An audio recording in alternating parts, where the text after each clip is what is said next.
أعوذ بالله من الشيطان.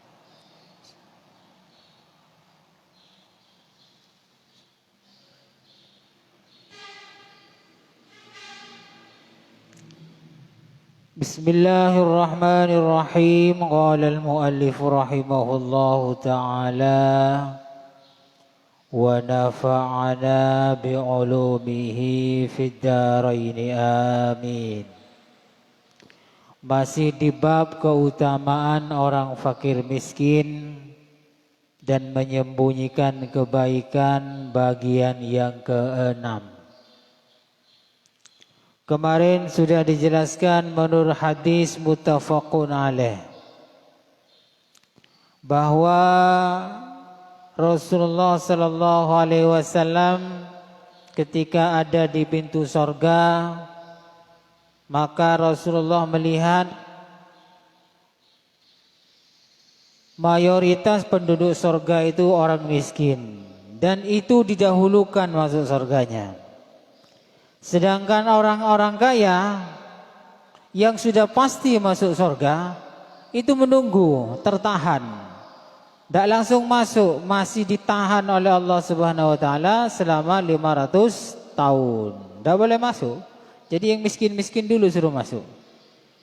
Ini yang miskin-miskin yang beribadah maksudnya ya, yang takut kepada Allah. Kalau miskin tidak sholat, tidak puasa ya langsung digiring ke neraka, sama saja ya. Ini yang miskin-miskin masuk dulu ke surga. Yang kaya-kaya yang sudah pasti masuk surga ini, kaya masuk surga itu siapa? Ya mengeluarkan zakat, suka membantu orang lain, tidak pura-pura tidak tahu kalau ada orang butuh bantuan, bukan itu. Sudah betul-betul pasti masuk surga ini. Baiklah, orang kaya yang baik, yang suka bantu, bayar zakat dan lain sebagainya. Bukan orang kaya yang gak mau bayar zakat. Ini yang sudah pasti masuk surga ditahan 500 tahun. Yang miskin dulu yang masuk. Nah, inilah keutamanya orang miskin. Hadis yang ke-8 wa an Abi Hurairah radhiyallahu anhu. Anin Nabi sallallahu alaihi wasallam qala, Nabi bersabda, lam yatakallam fil mahdi illa salasatun. Tidak ada bayi yang masih kecil berumur bulanan yang masih ada di gendongan itu bisa berbicara kecuali 3. Jadi di dunia ini ada bayi yang bisa bicara ketika digendong usianya di bawah 1 tahun, itu cuman hanya ada 3. Siapa saja? Isa bin Maryam, yaitu Nabi Isa bin Maryam. Jadi Nabi Isa ini mulai sejak bayi digendong di dalam ketika disusui, masih usia di bawah umur 1 tahun itu sudah bisa bicara. Kalau di dunia ada yang bicara, umpamanya ini di video, itu bohong, itu editan ya. Ada bayi kadang masih usia 1 tahun sudah bisa lompat, bisa salto, bisa kungfu, bisa tarung, macam-macam, bisa masak. Bohong itu editan editan video yang diedit. Kadang bisa bicara, bisa ceramah ya. Masih umur sebelum 1 tahun, itu bohong bohong. Tapi kalau Nabi Isa ini pasti sudah benar bisa bicara ketika masih bayi. Yang nomor 2 wasahibu Juraijin, yaitu orang bayi yang bersaksi kepada kebenarannya Kiai Juret. Jadi dulu itu ada orang ahli ibadah namanya Juret. Jadi ahli ibadah di sebuah musholla, dia bangun sendiri pakai pakai tanah liat, tanah biasa, kemudian dijadikan tempat ibadah. Nah, Juret ini setiap hari ibadah di musholla buatannya sendiri. Suatu ketika ibunya datang memanggil Juret. Juret, kata ibunya. Juret lagi beribadah, Juret berpikir dalam hatinya, ini lebih penting mana? Menjawab panggilan ibu atau terus beribadah sholat. Ternyata Juret ini lebih melanjutkan sholatnya. Keesokan harinya ibunya manggil lagi, Juret. Nah, Juret lagi ibadah dan waktu sholat, waktu melaksanakan sholat. Hatinya Juret juga bimbang lagi. Wah, ini ibu saya manggil yang kedua kalinya. Saya mau menjawab panggilan ibu atau saya mau sholat. Ternyata Juret lebih memilih melanjutkan sholatnya. Ibunya mulai kecewa, mulai kecewa. Karena mau dipanggil, Juret tersebut tidak mau menjawab. Yang ketiga kalinya, hari yang ketiga, ibunya datang lagi, panggil Juret. Juret, di mana kamu? Saya butuh kamu sekarang. Ternyata Juret juga tidak menjawab. Lebih memilih melanjutkan sholatnya, ibadahnya. Nah, pada waktu itulah ibunya sangat jengkel, sangat marah, dan sampai mengatakan, mudah-mudahan anak saya yang bernama Juret ini belum mati sebelum bertemu dengan ujiannya dengan perempuan pelacur. Jadi sampai sakit hatinya begitu. Makanya hati-hati ya sama orang tua ya.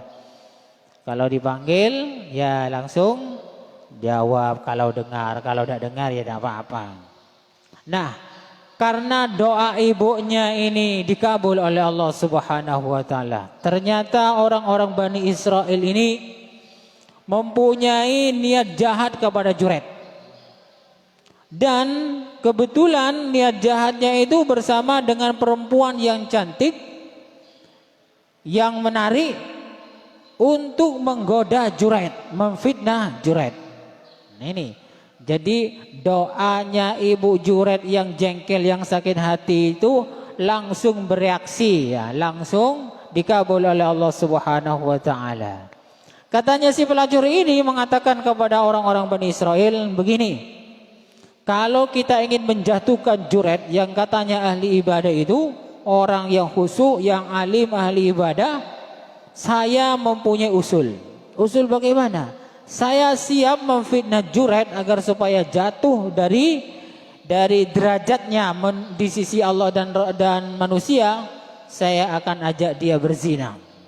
Oke, katanya. Jadi sepakat orang-orang Bani Israel untuk memfitnah Juret. Nah, akhirnya si perempuan pelacur ini datang kepada Juret, merayu si Juret untuk berbuat zina di musola tempat ibadahnya. Ini wanita memang suka begitu ya. Kalau sudah jelek niat hatinya, maka bisa jadi harga dirinya akan dipertaruhkan. Ketika perempuan ini mengajak Juret, ternyata Juret tidak mau. Ya, tidak mau. Nah, setelah tidak mau, si pelacur ini marah, kecewa. Jadi Juret diajak berzina, Juret menolak, pelacur ini marah karena merasa tidak berhasil. Namanya juga orang jahat ya. Ketika tidak berhasil mau menjatuhkan orang, maka dia si pelacur ini membuat strategi baru ya. Ada plan A, ada plan B kalau menurut orang-orang sekarang. Plan A, rencana pertama tidak berhasil, maka plan B harus dilakukan, rencana kedua. Nah, pada saat itu perempuan pelacur ini bertemu dengan pengembala kambing. Nah, ini rencana kedua dilaksanakan. Orang perempuan ini mengajak kepada pengembala kambing itu untuk berzina. Akhirnya berzina kedua orang tersebut. Setelah beberapa bulan, ya namanya berzina, kemudian hamil, lahirlah anak bayi. Lahirnya anak bayi. Sedangkan para masyarakat sudah mengira ya, sudah menyangka bahwa bayi yang keluar tersebut adalah hasil perzinaan pelacur bersama Juret yang ahli ibadah. Katanya masyarakat sok suci, ya, sok suci. Juret itu sok suci, sok ahli ibadah, sok warok ya, padahal sudah berzina. Ini anaknya. Rame wis. Dibawa bayi tersebut ke gubuk tersebut, dan gubuknya Kiai Juret itu dihancurkan. Dihancurkan, moro-moro wis dihancur. Kerujuk ya. Kerujuk can meturan biareng Bani Israel dihancurkan. Kemudian Juret bertanya, ada apa ini? Ada apa ini? Ada apa? Saya kok tidak tahu masalahnya apa ini, kok tiba-tiba tempat ibadah saya ini dihancurkan, dilempari batu, didorong, pokoknya sampai hancur. Katanya orang Bani Israel yang sudah termakan oleh fitnah, nah ini hati-hati ya, jangan mudah termakan oleh fitnah. Fitnah lebih kejam daripada pembunuhan. Ada apa ini? Ada apa ini? Katanya Kiai Juret. Kemudian Bani Israel mengatakan, kamu jangan pura-pura tahu. Nah ini orang kalau sudah termakan oleh emosi, termakan oleh provokasi, termakan oleh fitnah, keneng petna ya, langsung mengatakan, kamu Juret jangan sok suci, jangan sok tidak tahu. Ini bayi kan hasilnya kamu berzina dengan pelacur itu. Kata siapa? Kata itu. Kata ibunya. Oh, begitu ya? Iya. Ya, inilah ujiannya orang yang tidak menjawab panggilan ibunya. Ibunya kalau manggil gak dijawab ya, lebih mementingkan ibadahnya. Ya salah juga ya, salah juga. Apalagi cuma ibadah sunnah ya. Jadi kalau sedang ibadah sunnah silakan jawab ibunya. Kemudian Kiai Juret ini diam sebentar ya, sebentar. Saya tak sholat dulu ya. Oke katanya. Akhirnya Kiai Juret ini sholat. Setelah sholat saya mau tanya dulu, mana bayinya? Ini bayinya. Akhirnya oleh Kiai Juret itu ditanya, jari-jarinya Kiai Juret itu ditusukkan ke perutnya bayi tersebut. Jadi satu aki, ya pelan-pelan maksudnya, bukan ditusuk keras itu enggak, pelan-pelan sambil ditanya, wahai bayi, sebenarnya siapa ayahnya kamu ini? Bayi itu menjawab, ayah saya adalah pengembala kambing. Nah, berarti bagaimana? Oh gitu ya.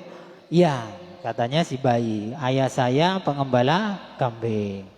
Akhirnya setelah masyarakat Bani Israel mengetahui jawaban bayi yang mestinya tidak mampu menjawab, tidak bisa bicara karena usianya masih di bawah 1 tahun, para masyarakat Bani Israel ini percaya bahwa sebenarnya ayah zinanya bayi tersebut bukan Kiai Juret tapi pengembala kambing. Akhirnya masyarakat Bani Israel ini minta maaf. Sepuran na Kiai, gitu ya. Mohon maaf, sepurane ngapunten Kiai, kula salah sangka ini. Kula ngapunten ingkang kata. Maaf ya Kiai, saya minta maaf betul. Ini musholanya Kiai sudah hancur. Bagaimana kalau kita bangun bersama-sama biar kita yang membiayai dibangun dengan emas. Jadi saking merasa bersalahnya kaum Bani Israel kepada Bani Juret ini, kepada Kiai Juret ini, sampai-sampai kaum Bani Israel ini ingin mengganti musallanya yang hancur tersebut, terbuat dari tanah liat, dari celot ya, ingin diganti menjadi musalla terbuat dari emas. Kiai Juret tidak mau. Nah ini tidak maunya ini tanda-tanda hati akhirat. Tidak usah terbuat dari emas. Pakai yang biasa-biasa aja, pakai tanah liat saja, tidak usah pakai emas. Ini kalau kita ditawari begitu ya, wanu Kiai, sepuran ya, musola na kening pancor, bigule gentia emas gentenga, ngereng, tidak begitu ya. Ki, kasa boleh beli gentenga situ boleh, kasa boleh. Ini kalau Kiai yang cinta dunia, kalau cinta akhirat enggak ya, walaupun sampai begitu tetap menolak ya. Ini maksudnya adalah lebih mengutamakan akhirat. Ini panjang ini ya, panjang sekali ini. Ya bersambung saja, cukup sekian dulu. Kurang lebihnya saya mohon maaf. Mudah-mudahan bermanfaat. Wallahu a'lam bishawab. Al-Fatihah.